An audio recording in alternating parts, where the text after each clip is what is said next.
Thanks a lot, Dan. Indeed, migrant and refugee population starts to be more visible, but as a mass, and quite often not visible at people. And this is really something that we need to take care of.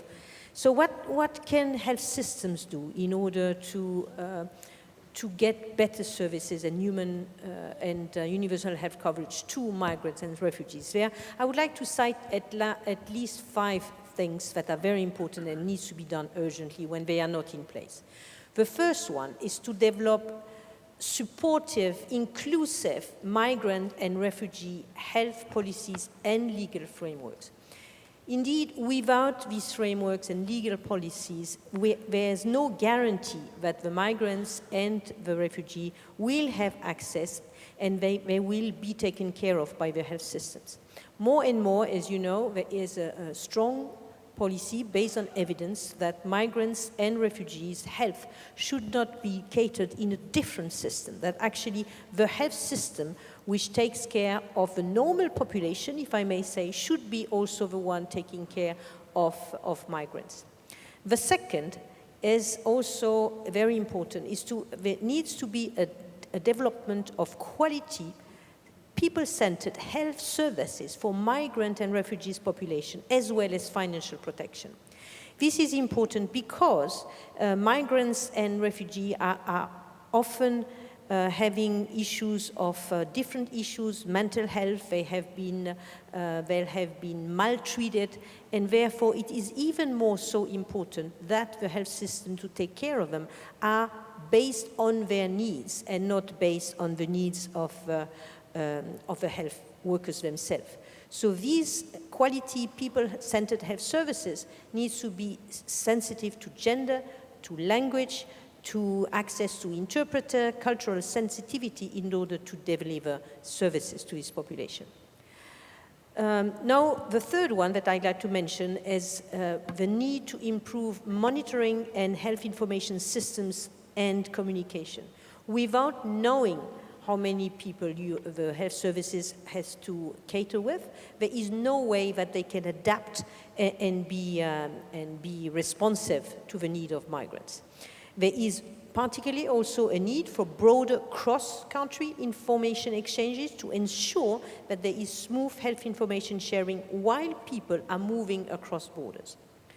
The fourth I would like to mention is that there is an urgent need to also address social determinants of health and to improve community engagement. Migration, as you know, increases exposure to health risk and vulnerability, social disorders, drug abuse, gender inequity, nutrition, harmful use of alcohol, exposure to violence. And health system must be sensitive to that in order to take care of these people in a way which is both culturally and humanely sensitive. So the last one I want to mention is the need to increase and improve coordination and partnership. Indeed, a well-coordinated, multi-sectoral, multi-country response to managing the needs of migrants and refugees is required. Collaborative networks and international dialogue are essential to manage their health needs.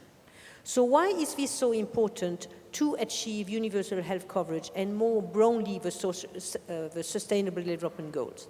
Well, for universal health coverage, that's quite obvious. Universal health coverage is about universalism.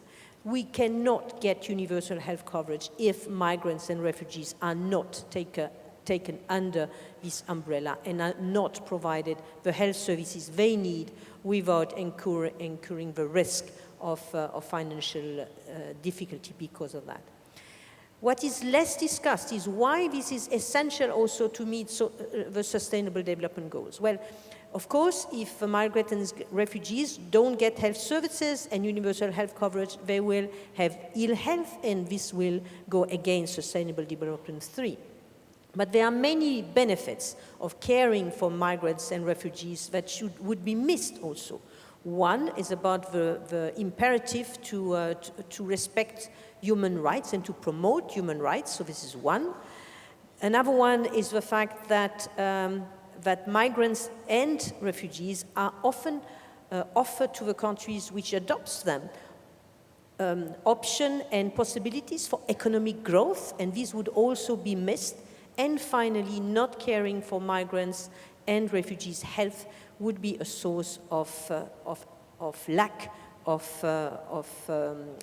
global security, including health security, but not only. So we all have an imperative, it's a moral imperative, and as well, I think a rational reason to provide services according to the needs of migrants and refugees. Thank you very much.